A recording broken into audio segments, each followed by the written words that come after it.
Welcome back to Milton Daily Homes. We've got a list of, I think 20 properties in the one list. We've got 5 on the other, but 2 of them are duplicates, so there's actually 3. It's around 23 for the day. We start off with 1340 Main Street, number 305. It's at 282.9, and nothing wrong with this. People might say, well, there's not hardwood. Easy to put in. It's probably, for the space that you see here, maybe $2,000, maybe $2,500. You do the whole main floor, it's less than $5,000. And the kitchen looks nice. The bathroom cabinets look nice. You're abutting a busier road. You're on the 3rd floor, so the noise isn't as extreme, but it's still there. And I think once those trees grow in, it'll actually be pretty nice here. But it's a larger 1-bedroom plus den. And I wonder if it makes more sense to actually just pick up a 2-bedroom for possibly this price or a little bit more. I think the potential for future resale is a little bit higher with the actual 2-bedroom. Haxton Heights 350. It is a Brent Ridge model, just under 1,300 square feet. It's the only model with the eat-in kitchen. You've got 3 bedrooms upstairs. The master's okay, and then you've got 2 small ones. I find that the 2-bedroom just feels a little bit more open upstairs. The 3 is tight. You wouldn't want to have kids older than probably 10 years old there. Although it's funny because really, you know, we laugh about this all the time, but Milton, we're so, you know, blessed to be anywhere even close to Milton in terms of where we live. So it's all relative, you know. But I would say that one definitely is, I could see it selling in the 340 to 350 range. We've got Panton Trail here at 359. It's basically one long room here, and then you've got your kitchen with the eat-in. And then you have a builder finished basement. It's not fancy, but it's good value for what you're getting. And there's 1 bathroom per floor, so there's just 1 upstairs. We've got this one here on black, which I believe is a similar model at 368. Again, a finished basement. Most of the time it's the builder. Both of them are looking for August closings, and they've specified specific dates, which leads me to believe that both of them have purchased a home, and so obviously getting that date would be an important thing. This one doesn't have the 3rd bathroom down in the basement. Now, I haven't checked the maps, but I'm pretty sure that this one would back onto Thompson too, which to me is a negative, which means that Panton wins on a few different fronts. So we've got Kelly Gate here, 429, probably one of the better picks of the day. It's a 4-bedroom. Maybe not the dark stainless steel type of kitchen that a lot of people look for, but the value, the size is here. It's a little under 1,800 square feet, some crown moldings. It's been kept very well. You can see how clean and tidy it is, and then you've got a good finished basement here. That really looks like a man cave. That's a nice image, and you've got the sconces on the walls, and it looks like it's functional and set up pretty well. So the interlocking, the stuff that they've done here, I think is very good. And I would be very surprised if that one lasted for longer than a week. We've got this one on Holmes Crescent, which is a link, so functionally it's a lot more like a semi than a detached, but you've got no interior walls that are joined. It's just the garage. It's a 3-bedroom, and again, without the finished basement, I look at that and say, comparatively, I would probably jump over to Kelly's Gate compared to this one here, or Kelly Gate, not Kelly's Gate. Kelly doesn't own the gate. Yeah, to me, I just, you know, and I know that the new sometimes commands a premium. I just think that when you look across the board at what else is for sale, I just see some better value elsewhere. You've got Jervis Terrace here at 459.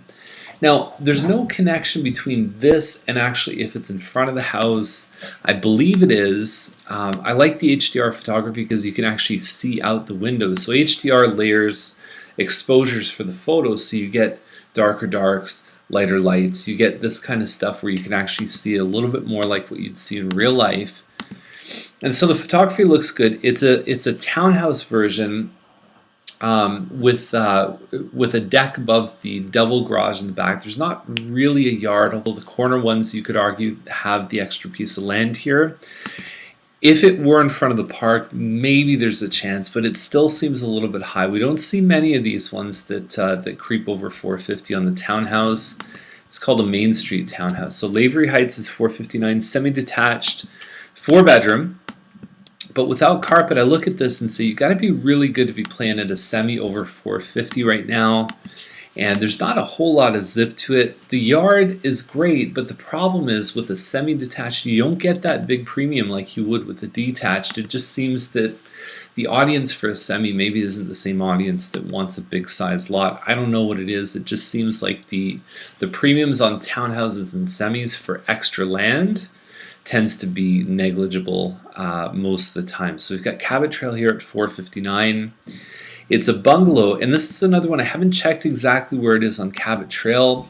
There are some parts of Cabot that back onto commercial and sometimes even back onto to busier roads. So this may be one of those. I look at the price and I say it seems like it's something where there's some kind of influence there, because it actually looks good and it's a nice big property. You can see the trees strategically might be in a place where they're trying, where potentially there might be something hidden behind. So we've got yeah, beautiful size property though. 50 by 150 is very, very nice. So let's see what happens. It certainly looks like it presents itself well, and it's in a very hot neighborhood. So Duncan Lane is $469, about 2,100 square feet. You've got the 9-foot ceilings. You've got some changed light fixtures, which makes a big difference. It doesn't look like there's hardwood there in the family room, but you've got nice size rooms here. I think this one has a lot going for it. The finished basement, I think, is a big, big value booster, and you've got the yeah, you're on the good part of Duncan. You're not facing the train tracks or anything like that. Malik is an interesting one because it's a bungalow with a loft upstairs, and a very similar model sold a few months ago when there was still a bit of snow on the ground for a lot less than what these guys are asking. They have the finished basement. It seems a little bit high, especially given the fact that it's not the double car garage. It's only the single car garage, but the scarcity of supply may actually push the values up. I have seen the photos on this one, and it looks nice. It looks like it's in good shape. This area is very popular with the empty nesters, the people that want to move close to Milton to be close to grandkids, because they're bungalows. They're on somewhat decent lots. They're not massive, but you don't want to be mowing your lawn for hours every week. I think that the target audience is definitely looking for a lot like this. So it'll be interesting. There's a small maintenance fee with it, but I'll be watching this one close because the area itself is very popular, but the price to me seems a little bit high. So I wonder if they'll be able to get a really good price. Agnew is at $494.9. There's a finished basement, but I don't see it. Like, I don't see a 3-bedroom semi, just getting that price. I like that it's a 100-foot lot, but to me, it's just not playing in the right range. You could get a double car garage detached home, really. I mean, when you talk about comparison, 1,625 square feet on Lederman. This one has been up and down in price. It's been for sale for a long time. I really don't think it's very appealing inside, although it says there's hardwood up on the second floor, but I look at that picture and I go, well, what is it? That looks like carpet to me as well. So there might even be some wrong information in the listing, but the point is that I think that somebody could find better deals for a double car garage home than what they're seeing with this one here. Now, funny thing with this one, you can fit 2 cars, but you probably couldn't open your car doors. It's like a 1 7/8 garage, so it makes it a little tighter if you're actually going to put 2 cars in there. And I know very few people that actually put 2 cars in their garage anymore. So Rural Drive is $518. It's a 4-bedroom. I mean, I look at something like Donnelly, and I know it's a 3-bedroom, but I just find that there's more value for a very similar size. This one's a little bigger than Donnelly, but it has a finished basement. Here's the thing with this one. You're putting air conditioning and you're putting window coverings, fencing. Right there, you're talking probably between $5,000 and $10,000, even if you do it on the cheap, on the affordable. I see, so is it worth $530? I don't think so. I don't think for less than 2,000 square feet. You've got Tonelli here. It might be fronting onto the park. There's no hardwood in the front rooms. It's nice. There's nothing wrong with it here. You're talking about still a 3-bedroom without a finished basement, and you got a little bit of a deeper lot. It shows, you can tell it shows very well, but $519 to me just seems a little bit high. Although the nice ones lately have been selling for a bit of a premium. There's a real disconnect on the single garage detached because people are really paying for quality, and they're getting up there in the range that you typically would expect for only double car garages. So Leach Landing is 564.9, but 2,200 square feet, and it's nice inside. And so right away you say, well, there's no hardwood. So again, easy to put in, but it has a value adjustment, and most buyers will actually adjust for more than the actual cost of hardwood. You've got February 2014 as a closing date, which is a long time away. So I don't know if maybe they're a little bit early on that. I don't know if most people looking for a home right now would expect a February closing for a listing. So that could cause them some problems. That is not cheap to do, by the way. I've gotten quotes on some of those strange shaped windows, the palladiums on top. It's definitely not cheap to customize that, because every piece is custom. 3 bedrooms is the only thing that might cause this one to, and obviously the closing cause it to be troublesome. So Snyder is $599. We've got the Snowberry model, about 2,100 square feet.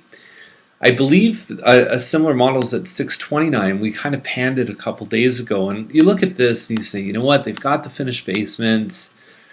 They've got a nice open concept floor plan. I mean, it's a good model.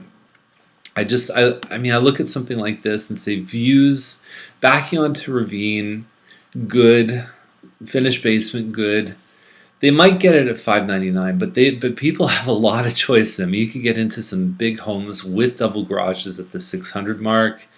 You've got Monsieur here at $599. You could buy this one, I guess, but it's kind of boring. It doesn't have a lot of zip to it. There's not a lot really making this one stand out from the rest. Doesn't have the square footage quoted either.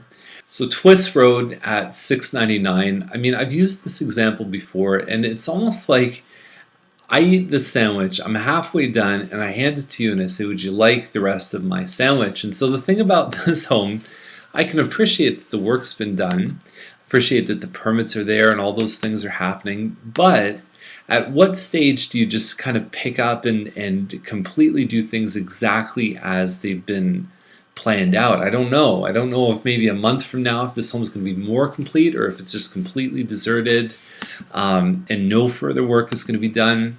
I don't know. To me, it's like, it's hard to sell something half finished. It's going to be a real tricky one to find a buyer to jump all over this. And then how do you value half finished work? Do you value it on materials, on the cost of labor, on how much is left, on what it's going to be worth minus what you have to do to get it ready? It's definitely a tricky one. So 5129 steels, 1.279. Apparently you've got 2 homes on here. So you've got 1 and 2, 430 by 1013. I don't know how they managed to sneak that one through the planning department, but it is what it is. So let's see what happens. Kind of an interesting one. It's a bit of a niche product, I suppose, for some families. If they're looking for 5 acres each on basically split everything in half on this one. Say, okay, $650 a piece, 5 acres plus the house. Is it worthwhile? And you're basically getting a 2-for-1 deal. So Haxton Heights we already reviewed. We're moving over to the Oakville board. We've got this one on Coulson here at $419. And so single car garage. And it's decent inside. It's a good amount of space, and everything is clean and tidy. Nothing's crazy fancy, but everything is all set. It's nicely done, and I think the clean and tidy factor, the pride of ownership that comes from that is very high. You've got a renovated bathroom here, and you've got a finished basement with a good amount of space. So I definitely see that there's an audience for this one, and I think they chose a nice price. And Coulson is a good street as well. So we've got Moorlands at $534.9, and so I look at something like this as it definitely is a bit of a project home. You can paint those cabinets and you can go a long way with what you can do with them. You've got this little sunroom here. The lot is 55 by 110, so it's a little bit deeper and wider than the standard properties in the area. It's on a good part of Moorlands. It's not backing onto dairy or anything like that, at least as far as I can tell. And there's enough good stuff here, I'd say, you know what, they probably have a chance. I don't think they're going to get asking price, but there's not a whole lot for sale out there. I think that the front siding definitely has an effect on their traffic levels. I think that there's some people that just would find that the front appearance is probably not ideal with all the siding. And then you've got this Leech Landing we already reviewed, so that's the duplicate. And then you've got this one on Tremaine here. A very picturesque view. You've got a little creek going through the property. The problem with it is that there's a lot of changes happening with Tremaine, and in the whole Milton Heights neighborhood there's proposals for development there. You've got the redirect of Tremaine, so there's going to be a highway exit at Tremaine and 401, but not the Tremaine that's there now.